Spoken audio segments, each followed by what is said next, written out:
Welcome to Mormon Book Reviews, where an evangelical encounters the restoration. I'm your host, Stephen Pennicker. And guess what? It's a new month. It's October, folks. And what does that mean? We're going to have another book drawing. So my good friend here, Jason Olson, of course, now that video's got like almost like 34,000 views, and it's only been out for like a month now. It's my all-time biggest video. And of course, a ton of you have ordered the book, The Burning Book. As a matter of fact, I just talked to the founder of this publisher, By Common Consent Press, who I'll be interviewing tomorrow. He is the new provost of Snow College in Utah, and he's got an interesting story to tell. But just to let you know that this is the October book drawing, The Burning Book, a Jewish Mormon memoir by Jason Olson, co-written by James Goldberg. This is a very good book. So in the description is my email, mormonbookreviews@gmail.com. In the subject heading, make sure you put down October book drawing, and then give me your name and address in the email as well, saying that you want to participate in the October book drawing. By the way, I got to get caught up. I haven't done a book drawing for a few months.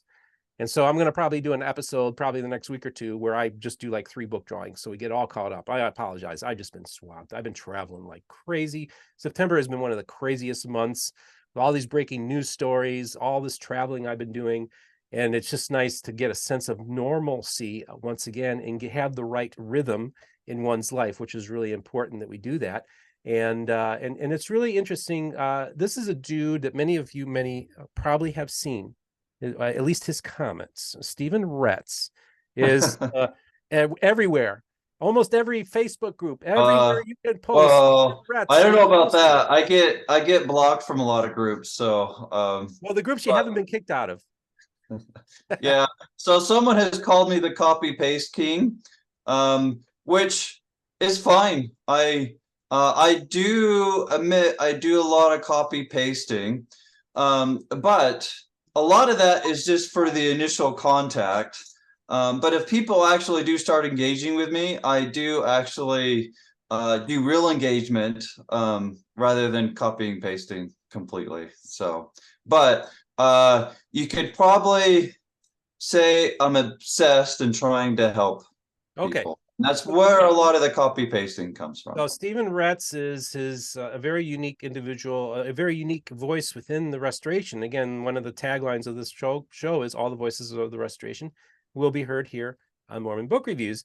And I think that's really important to hear Steven's voice. Steven describes himself as a Nazarene Mormon. What is a Nazarene Mormon? We're going to get to that. But before we get there, Steven, I want you to tell a little bit about yourself. Give us your background, because you were raised LDS, or just tell us your story, and also maybe where you served your mission, and then we'll go from there. Sure. So I did grow up LDS in North Rose Park, not too far from the Salt Lake Temple. In fact, I used to ride my bike to there a lot for fun and exercise. I went to West High, which is just a couple blocks from the Salt Lake Temple. I've always believed. I've never questioned. I have. I wouldn't even say I had a faith crisis. I had a faith increase, is the way that I would put what I went through.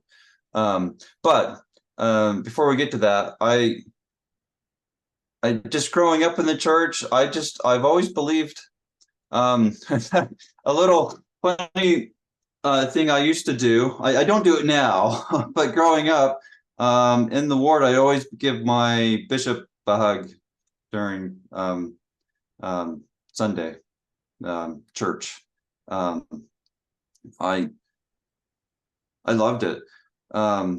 And if anything else, I still do, even though if I see things a little bit different than I used to. But looking back, I think I grew up in a bubble some, which has its good and bad aspects to it. But I went on a mission to upstate New York. New York Utica mission is the official name. The headquarters was Utica. That's how it got its name. Sadly, it has disappeared and been broken up into other missions now. but I actually didn't want to leave my mission. I extended as long as they would let me stay. So how long did you serve? Well, 2 years. Oh, Well, okay. 2 plus a little bit. I think I got an extra 2 to 3 months in it. It's been a little while. Okay. They told me I have to go home and to go to real life. So you loved your mission so much, you actually wanted to stay longer than the 2-year period, and actually got to stay over a couple of months. Yeah, they let me stay a little extra, but then they said you need to go home to real life. Real life. Which I mean that's understandable, right? Yeah. How old were you when you served your mission? Did you serve like at the age of 19? Is that so I was technically 19, but I was near at the end. I started a little later because of something else that happened. So it was not. I was not trying to put it off. Let's put it that way. Okay. If the circumstances caused it to happen, and then you served a little over 2 years. Let me ask you, how many people do you remember? How many people you baptized on your mission? Oh no. So upstate New York is a low baptizing mission. This was like over 20 years ago, so this is vague memory here. I think the average was around 2.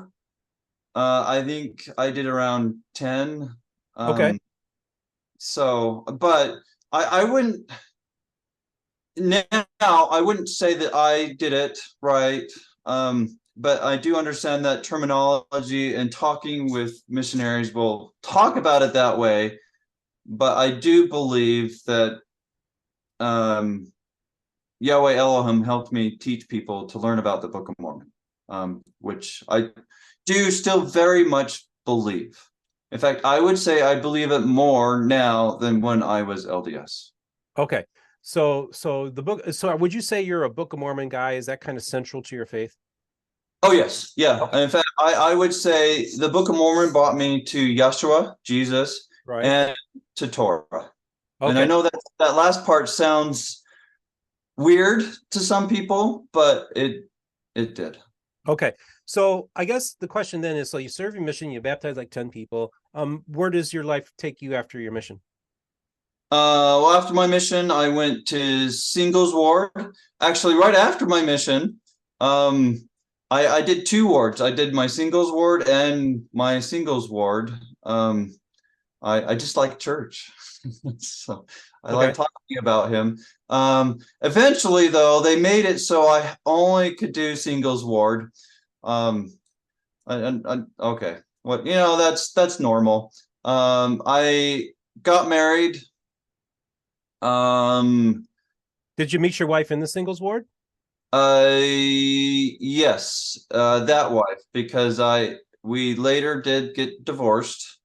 And then I met my second wife from going to a party with some friends that were LDS. She was a convert. Sadly, that didn't work out either. But I've been happily married for a long time to my third wife. And we have 2 kids. Okay. Okay. And now this is so is there any other life events that happened before we want to kind of talk about your I don't know if we're going to call it conversion, but you said faith increase. Maybe Yeah, I would call it a faith increase, but okay. I'm fine if you call it a conversion. That's fine. Because I did convert to some things that I didn't know before. So Okay. So tell me what took you on that journey that caused you to have this conversion faith increase thing happen to you. Sure. So after my second divorce, I went through some changes. One, I took some classes from adult continual learning that was in the West Valley area. And got introduced, or probably a better way of putting it, a teacher there grew up LDS, and she was into some New Age. And through there, I kind of learned about how a lot of the government isn't really for us. I also got into New Age, some which I am not in anymore. Anyways. Well, just real quick before, just define New Age, just so the audience understands what, when you say New Age, what are you talking about? A lot of people will apply different things to it. What I would call it nowadays is soft occult. Okay. Put it. And what is that? Aleister Crowley, do it thou wilt, that is the whole of the law. Okay. In fact, a lot of New Age ideas actually comes from him and his teacher. Okay. Got it. So Aleister Crowley was a famous 20th century leader of, like, I don't know, like almost like a Luciferian kind of movement. Yeah, he has a lot of influence. On L. Ron Hubbard, even he had an influence on him too. And yeah, well, the Beach Boys, they have him on some of their covers. They looked up to him. Yeah, so he was a practitioner of a lot of kind of weird esoteric stuff, and was very influential on the New Age movement. So you would say the roots of the New Age movement are with him, and of course you reject him and his teachings, and so now that's your definition of New Age. So you were dabbling in that for a while, and then what got you out of that? So interesting, along with the same time I got into Freemasonry, and I got into these things because I wanted help to understand the scriptures. Okay. Interesting enough, it was understanding the scriptures that got me out of those things. Got it. And so you were interested in Freemasonry for a while, and then you kind of rejected that too? Yeah. So I did the Blue Lodge. So there's a lot of misunderstandings out there. I did Blue Lodge, which is the first 3 degrees up to a Master Mason.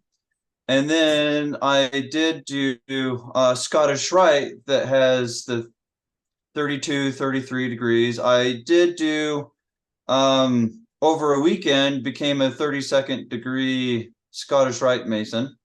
Okay. I will be honest, there were some things I liked and some things that concerned me at the time. Okay. But I didn't fully see what was going on until later. I did demit, which is basically removing your name from them after a while. Now, when all this is happening, when you're dabbling with New Age and you're looking into Freemasonry, are you still a member of the Church of Jesus Christ of Latter-day Saints? No, so part of it, yes. So in the early portion, yes. In fact, when I became a Mason, I was LDS, and when I was starting to get into New Age, I was LDS. There are some ministries out there that focus on showing how there's actually a lot of New Age teachings in most mainstream and even break-off Christian churches. So it can be easy for someone to transition or adopt, in addition, New Age teachings while they're still going to their Christian church. So what is an example of what you would say is a New Age teaching that are being taught in churches today? So you're going to put me on the spot. I can't think of one off the top of my head that's real blatant, but one I do remember while I was still LDS is how some people will take some verses from the Doctrine and Covenants and brings out how they interpret it to say that we have multiple bodies, and that is something that the New Age teaches. But when you go look at the context of the verse, it's referring to how there's multiple people there, and not that one individual person has multiple bodies. So this is where a lot of deception happens, and we have to make sure that we go to the verses and see context that's Is this going where on. the idea of multiple mortal probations comes out? Yes, I do believe multiple mortal probations is New Age occult teachings. Okay. And Okay. I did write a post on that showing from primarily the Book of Mormon, where it teaches against that, and so does the Bible. Okay. So just real quick, just so we get this, because there were people in the 19th century that were talking about multiple mortal probations, but this predates Aleister Crowley. So how do you define New Age when pre Aleister Crowley? New Age is old age.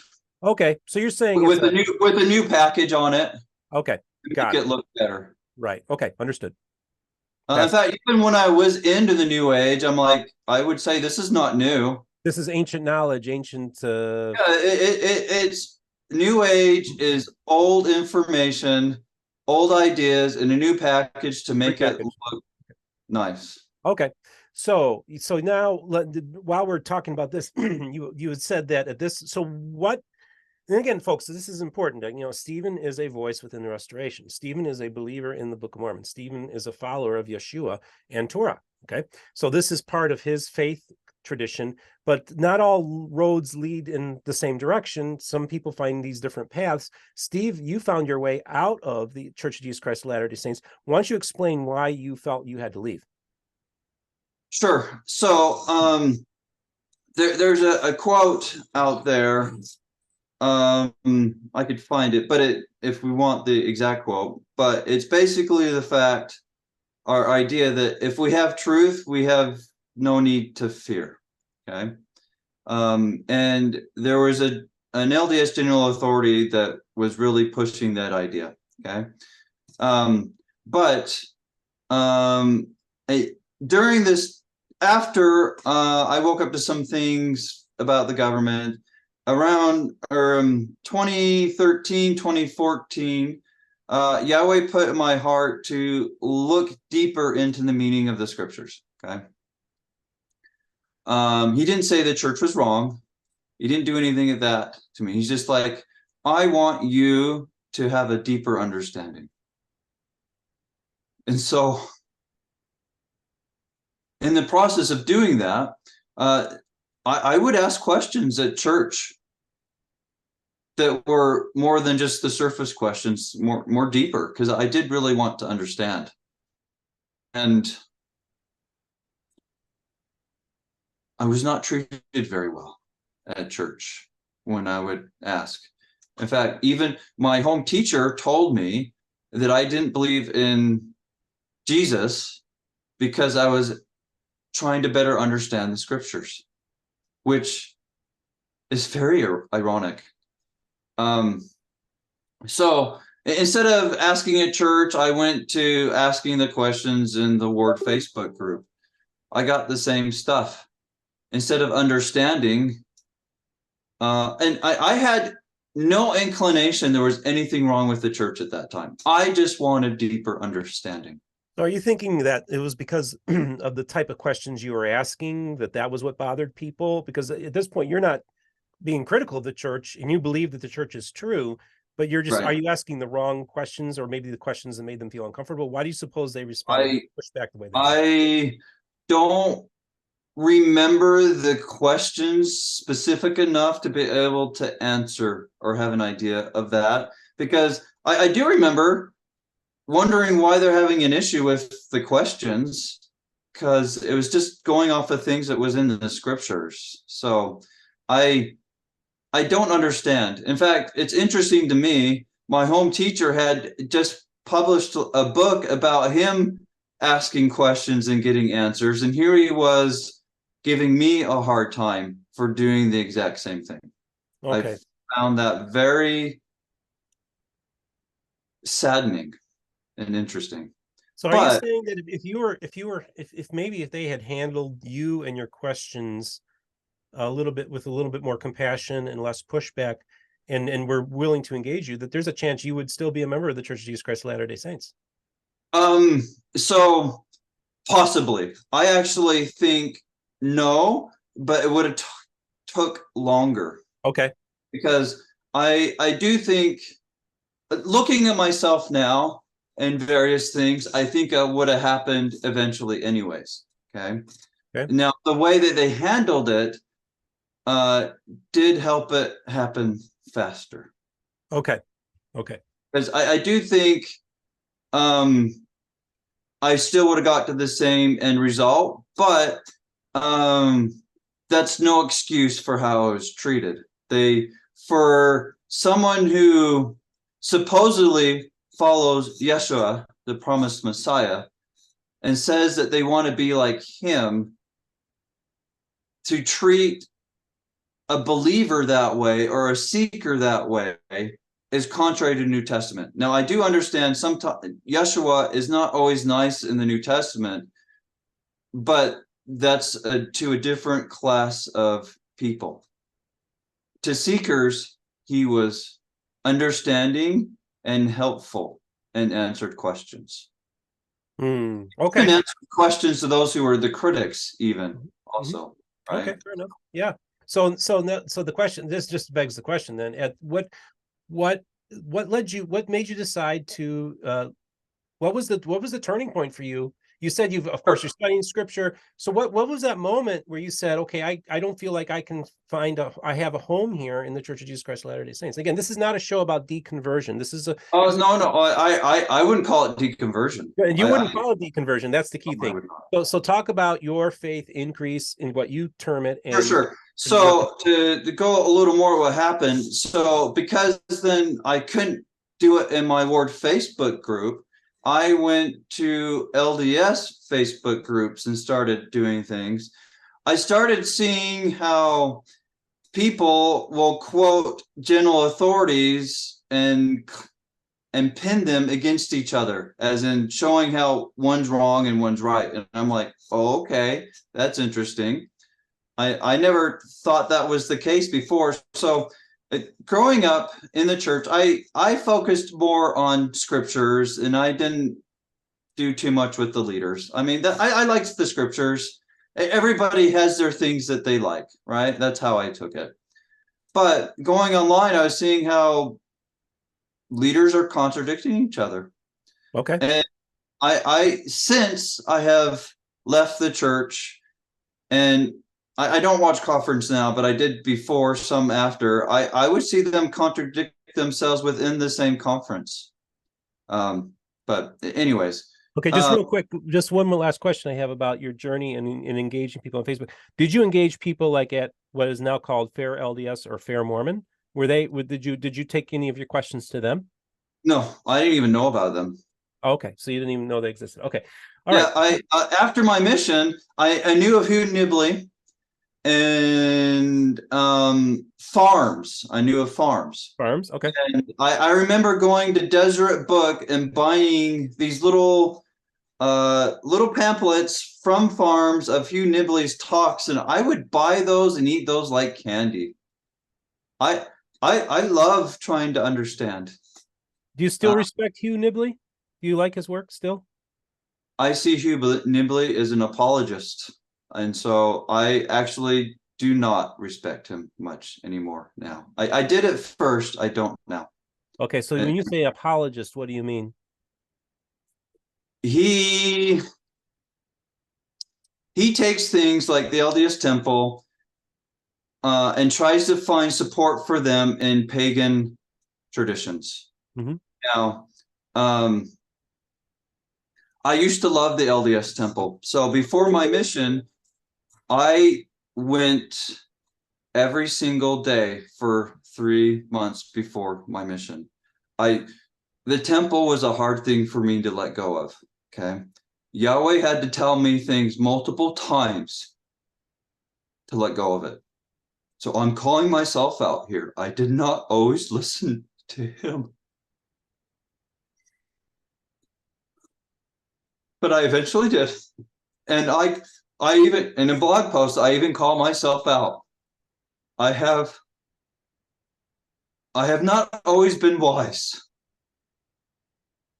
I try to be more careful now, but I'm grateful for his patience with me. I do try, but still fail. In fact, interesting little tidbit here. I recently read Mosiah 2 through 5, and in there, King Benjamin brings out that he himself said he had a folly mind, meaning he admits that he still had not had everything figured out. When you go look at the 1828 definition of one of those, and I believe it's folly. I'd have to go double check because anyways, it does bring out, when you go look at the definition of mind, that he's admitting that he still had errors in his thinking. And so he was always still going back to the scriptures, even Daniel, right? One of the great prophets, he still kept going to the scriptures to correct his thinking and get deeper depths. So I shouldn't be too hard on myself. But at the same time, it took a while for me to take what I knew he gave me seriously. Okay, so this is really interesting because, again, I'm an outsider, and I'm hearing a lot of things here. I'm hearing that you're a believer in the Book of Mormon, and this is a very important document to you, and that the prophet that gave us the Book of Mormon through the translation of the plates, Joseph Smith, is also the same person who instituted the temple. I don't believe that's the case. So you're saying that you don't think Joseph Smith had anything to do with the no, there is no written documents that state contemporary that Joseph Smith did the LDS Temple. It's always after the fact statements that he did. I believe it's from Brigham Young, modifications of Freemasonry and Jesuit, and his own personal ideas. But now Joseph Smith was a member of the Masons. That's very debatable, because the document that's used to prove that, when you go look at it, you can tell it's been doctored. There's blank spaces, and there's different inks that go along with it, even ones that supposedly happened at the same time. There is no doubt that Brigham Young was a Mason, and General Masonry had issues with Brigham Young for multiple reasons. One being records. I do honestly believe if you actually go look at that document, at scans of it, not transcriptions of it, it will become obvious that it's been modified, and it has a lot of the same attributes that Joseph Smith's documents had, of missing blank pages and different colored inks on same day entries and things of that nature. So you're using a similar argument that the people who say that Joseph Smith did not practice polygamy, you're using almost the exact same argument, also saying that Joseph Smith was not a Mason. That one could make. In other words, if somebody's going to say that Joseph Smith didn't practice polygamy, they also have to now deal with the same argument that he also did not institute the temple practices, because the same type of documentation issues that are with polygamy are also there with the temple. Is that correct, sir? Right. I also believe Joseph Smith only fought against polygamy. Okay. So, and of course, we know Michelle Stone and others that are advocating this position. I'm in touch with her, by the way. We do. Sure. And so I may approach it differently than some people, but we do have ultimately the same belief that he did not practice it. Okay, so what now? So we're dealing with kind of, this is like a kind of a unique type of a viewpoint within the Restoration, that you're also saying that Joseph Smith did not practice polygamy, that he actually fought it, but you're also saying that Joseph Smith did not institute the temple, and that this is all Brigham Young, both polygamy and temple. You put that all on Brigham Young. Yeah, Brigham Young and his cohorts. So yeah. Okay, so that's the lens that you're viewing things through. So this is very interesting. We're kind of painting a picture here of the foundations of your belief system. So now we take Joseph Smith and we remove polygamy and the temple from Joseph Smith. Now we are left with the Book of Mormon, articles, lectures on faith. Would you accept those? Yes, I do. I find them actually very critical, and Okay. depending how much you want to talk about things, they have some very interesting statements. And then would you say, are you a Book of Commandments guy or Doctrines and Covenants guy or some? So I do accept both the 1830, and I'm going to be on the spot. I think if I remember correct, it's the 1833 Book of Commandments, and I do also accept the 1835 Doctrine and Covenants. Okay. And then what other scriptures, restorationist scriptures, or the stuff that are part of your canon, if you will? So I do believe in the Book of Abraham and the Book of Moses and the JST. I believe in the whole JST. The LDS Church gives very little of the JST in their canon. So now JST stands for Joseph Smith Translation. Just so correct. Okay. So you accept the RLDS edition of the inspired version of the Bible then? Yes, I do. And I study it. Even LDS scholars accept it and say it's valid. I just want to point out, I just got this in the mail from the editor, David. So it's David Hawking, right? Yeah. So I just got this. He just sent this to me. He wrote in this little note. This was his own personal copy. These just came out from the Digital Legends. They distribute this. This is the 5 Books of Moses, the Joseph Smith Jr. translation. Okay. And then I got the whole complete set here. I just got most of it in the mail. Oh. And then I also have the annotated edition, the New Testament of Jesus Christ, Joseph Smith translation. Do you have these? Do you use these as a resource? I don't have them. I do have his Isaiah one in a PDF. Mm-hmm. He has a few nice things in it. Here's the Book of Isaiah one. Yeah, I have that one in PDF. It has a few nice things in it. For me, and I do understand I'm unusual, so I'm not trying to say this as anything other than I get into details more than most people. It's not enough. Okay, got it. Okay, so you're like I dive deep into things. So and so you and of course, like I see your stuff that you put online. Like you do long form discussions and stuff. You write long things. I'm just telling people. I said, man, I don't have time. So I feel like I'd rather just get you on a Zoom or interview you. Get the gist of what you are. I have a post that I'm trying to finish that's over 100, 8.5 pages right now. Wow. So you are a prodigious writer. You're always producing content. So if you're one of those people out there that are interested in what you're doing, first of all, why don't you tell us what resources you have available, like the name of your website and your YouTube channel, and I'm going to have you send me links to those so I can put them in the description. Sure. Why don't you describe them real quick? So my blog, Seeking Yahweh, initially, if you go from the oldest to the newest, you'll see changes. Initially, partly the blog was to put thoughts that I was reproducing on a regular basis on forums into a place so that I could do a little summary and head people or point them to that. So that way I didn't have to type the same thing over and over and over again, which may have started my copy pasting thing that I do. And on there, I do have my blog posts on there, which is me and my thoughts, which I do believe Yahweh Elohim has helped me with them.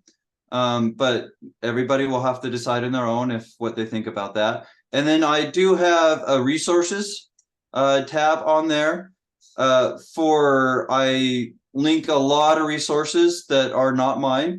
Specifically, and one big one, as we've talked about, is polygamy, where I put that under marriage, as in we're only supposed to marry. Well, in the New Testament, it states one wife and one husband, right? And so does DNC 42, which was a revelation, right? and many others. Okay, and I would even say Torah. And I have multiple resources how Torah has Hebrew idiom in Torah has been mistranslated to allow polygamy, where it's translated correctly everywhere else. Okay, well, that's very Which goes along with Jacob too, if you Mhm. if you're in my mindset, right? So, Right. Okay, that's very fascinating. So you are like, it's interesting hearing your voice because you do bring like a unique perspective. Actually, for a while there, I think, weren't you? I think when I first tracked you down, I think you were even kind of tied in with Denver Snuffer for a while. sure. So this gets back to my conversion a little bit. So let me do a little intro to this, and then we'll go to that. Yeah. Okay. Let's do that. So after not being welcomed in my ward's Facebook group, I went to LDS Facebook groups, and then I started getting a little more fringe ones because they're more willing to talk about these deeper things, but they were LDS ones. I then found out that some of these new friends that I was making were either being excommunicated or deciding to leave. And now I'm a TBM, true blue believer. And I wonder if the reason it's blue is because the book is blue. But actually, here, let me grab something. Okay. So yeah, this is very, very interesting, folks. What do you think? So this is from my mission.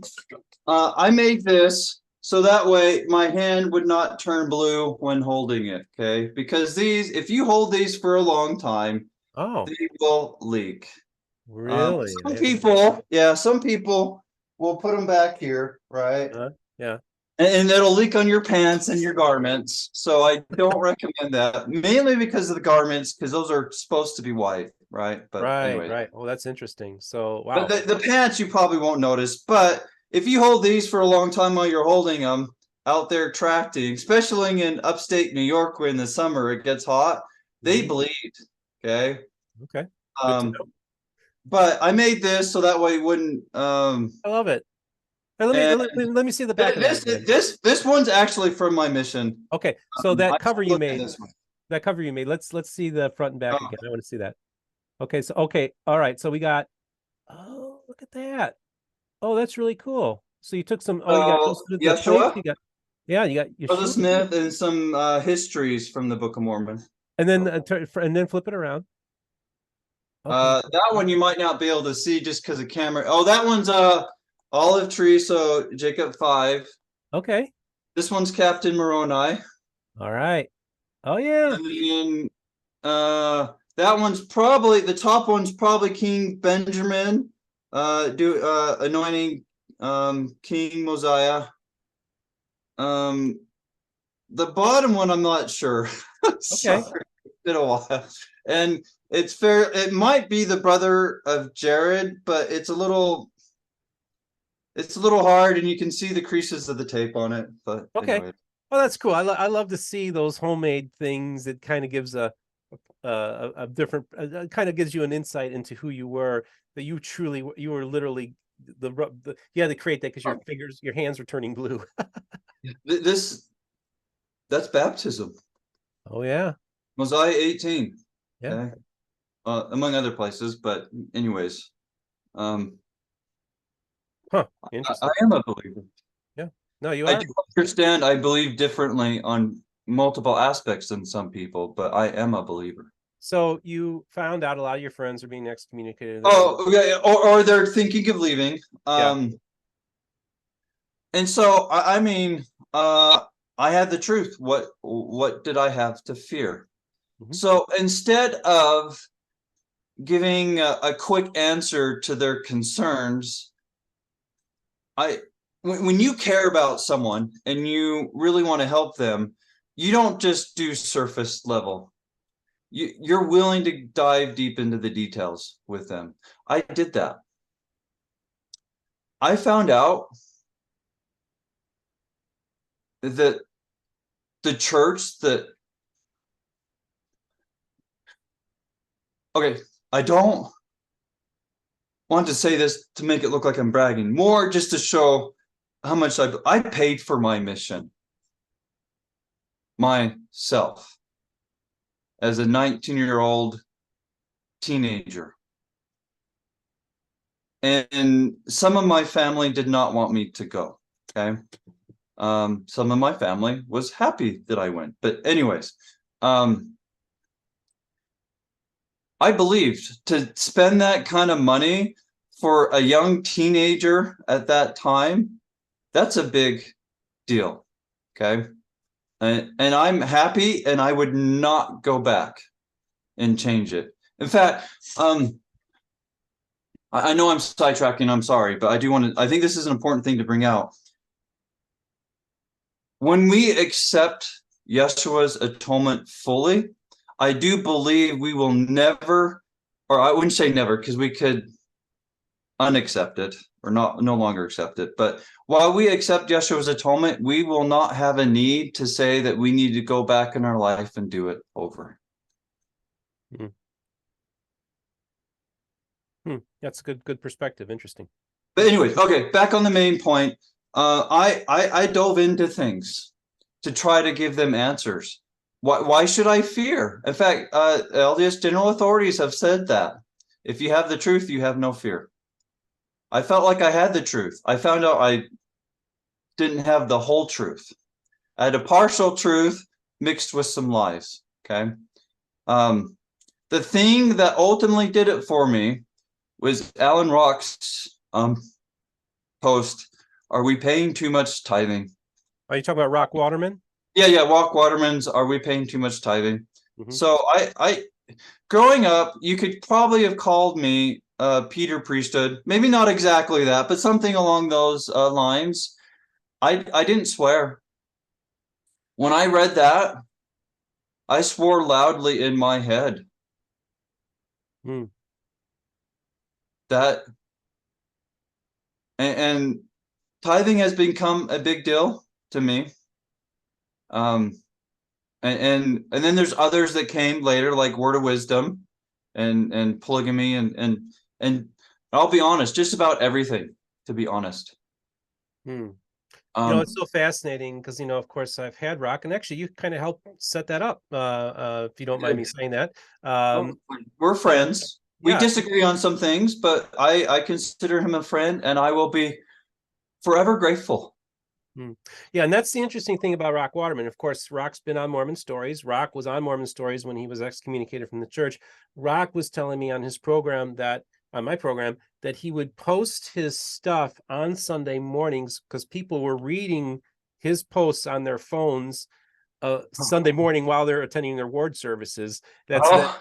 And so it was really interesting because Rock, of course, at the time was a faithful member of the church. And then later, because of some of the stuff he was posting out there, would, along with his wife, get excommunicated from the church. And so Rock's another interesting voice that was very influential there for a while, that a lot of people were using Rock as a resource, just as you were. So he had an impact, and his website had an impact on your faith journey. Correct. I do think nowadays he focused more on cultural things, but I am very appreciative of his work, and I've quoted some of him or some of his work in some of my posts in the past.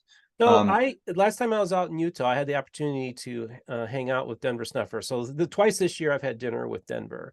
I find him to be a very interesting guy. And for a while there, you were in that orbit. Maybe describe your relationship with Denver. So, I've never met with him, so I don't really have a relationship with him per se. But some of these people who I was trying to help out, they had an inkling to believe Denver and his claims. And I was kind of new in this, and I gave it a shot, and I did meet with Snufferites for a very long time. Now, I do understand they don't like that term, right? But at the same time, Denver has stated publicly in a recording that him and his group are the only Mormons. You know what? If you're not fine with being called Snuffer, you shouldn't be telling people like me are not Mormons. Okay, fair enough. So, but at the same time, they didn't know what to call themselves for a long time. And so the name came up, right? So, and it has stuck. I do know some people will say they have no rules and no regulations. That's a lie. Denver claims revelation that gives rules and regulations. So when people are saying that, they're not being honest. And I know these people that have said that, they know that they're there and are being dishonest. But anyways, so at the beginning, I did wonder if just so you know, folks, real quick, just so you can see, this is their version of the Doctrines and Covenants, Teachings and Commandments. So we just want to share that. It's their Doctrine and Covenants and some various changes. So there are some sections that they don't put in there. On some of them I agree with, and some of them I do not. There are sections in the D&C that I do believe that are not authentic, and I have a list on my website. So I'm fairly open and honest about everything. Okay. So now you find issues with the Snufferites, as you call them. Right. I met with him. I made friends. And when I first learned about him, I did study his works and his 10 talks. But at the same time, I started studying the scriptures way more than I did before, and I was starting to see problems. With what he had. So now I guess this really, it all comes down to this, is that you described yourself as a Nazarene Mormon. That's where you're at. This is where you found your home. So what is a Nazarene Mormon? So let me, my name has changed 3 times, so it's kind of funny. 3 is a big number. And those who are into symbology, 3 is symbolic of redemption. So just FYI, 3 is a good number. So what were the 3 names? Okay, so first I started out with Karaite Mormon, which is interesting because you just had a Karaite Jew on. And when I woke up to problems in the church, I did start wanting to keep Torah at the same time. Now, considering I went into New Age, I didn't understand Torah. Okay. And so I wanted, but it took me a while to really start grasping that. Okay. So I can understand why some people think it's weird and funny that I use the word Torah a bit and apply stuff to it. But when you go look under the word law in Hebrew, it literally is the Hebrew word Torah, literal. Yeah. But anyways, so it takes time to unlearn what you think is so that way you can start recognizing what is true, right? So it's taken time. But so first, and Nehemiah kind of helped me out with that. He has a video, the Greek Jesus versus the Hebrew Yeshua, I think that's the title of it, where he talks about in there how the Orthodox Pharisee Jews, they will go off of the traditions of men over what God has to say. And I sadly see that in a lot of places, if not almost all. Okay. People compare what they're doing to the traditions of men and not the word of Yahweh. Yeah, and I think that's a fair criticism, Stephen. I think that so often, even within the Christian world, you have Lutherans, you have Calvinists, and you have people who are they're viewing scriptures through the lens of a man's interpretation. Right? All right. Now, I will say, even right now, where I think my wife will tell you I'm obsessed with studying the scriptures. I would agree. I am. It is a passion of mine. So Yeshua in the New Testament stated that he is all over the Old Testament. I see him in a lot of places in the Old Testament that some people probably wouldn't. The reason I'm obsessed is because I want to know him. The more I know him and who he is, the more I see him in the scriptures where I never did before. Okay. Yeah, that makes sense. I like that. And let me, just real quick, just what are your thoughts on Melchizedek? I sometimes wonder if Melchizedek is Yeshua. I do not believe that. Okay. And I believe we can get that from the Old Testament and New Testament and Book of Mormon. But yeah, I don't know if you want to dive into those issues. I'm just kind of curious. Yeah, we were just doing like an intro today, but I just wanted to get your thoughts on that. It's really interesting, Stephen, hearing your story. I think it's really important that people kind of, because like you do post a lot of stuff, and I think people get impressions of you that maybe aren't entirely accurate. Sometimes our online persona is different than our actual persona, right? And yeah, and I do understand that. Yeah. There's less instant feedback to help with miscommunications online or as in person, right? So, Stephen, I want to wrap this up, but I just want, first of all, I want to hear, okay. What do you think about Steve and his journey that he's on? And he says first of all, he loves scripture. He's consumed by it. He loves Yeshua. You also, you say Yahweh or Yehovah.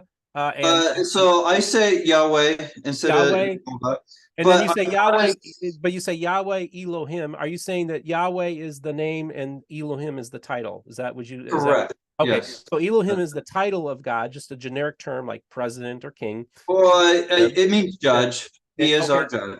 He's our judge. And then we also have Yahweh, which is the given name of the God of Israel.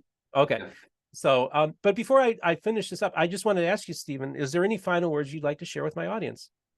Well, let me say, I have a tendency to talk a lot, and maybe that's been bad here, but let me say, Nazarene Mormon, I do believe a Nazarene is someone who believes in Yeshua as the promised Messiah, who is dedicated to keeping his covenant, which is Torah, and that there is a difference between Torah and law of Moses. Okay. And I know that is probably a very controversial statement I just made right there, but I do believe I can support that from Daniel, Paul, Joseph Smith, and the Book of Mormon. And I'm happy to get into details if anybody wants to. Okay. But another unique thing that is to me is I go by the lunar solar calendar. And sometimes it's called or known as the Lunar Sabbath. I am a Lunar Sabbatarian. And gratefully, my work works with me on that. So I get Lunar Sabbaths off. Which sometimes could be like on a Wednesday. Oh, yeah. Yeah. So, you've been blessed to have a job that accommodates your practices. Correct. It's a religious practice, obviously. Yeah, I do believe I can get this simply from Genesis 1:14 and 16 and Leviticus 23, 2 and 3, which basically says that all the appointed times are done by the sun and the moon. And Leviticus 23 ties the weekly Sabbath to those appointed times, which the Hebrew word is moed. And in both cases, it uses that.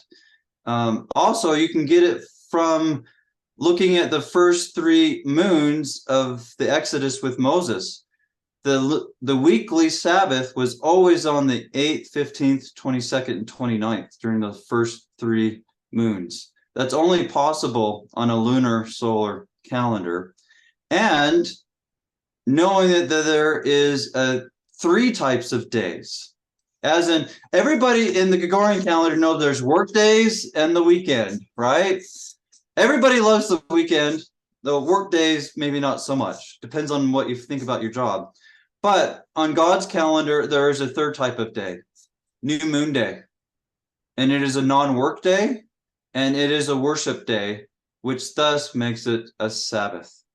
Okay, well, that's very fascinating stuff. So we're going to have links to your, and I want you to send me links to everything, Stephen, including links to, because you actually developed an app that you can use for those of you who'd like to observe the lunar Sabbath. Stephen, what an interesting conversation we had today. I'm glad you were able to make time to come on my program.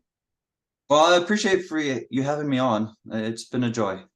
And I'm definitely going to send in my name to try to win that this month's book. That's good. It's a really good book. Yeah, send in your thing, your entry, and don't forget, October's book giveaway is the Burning Book.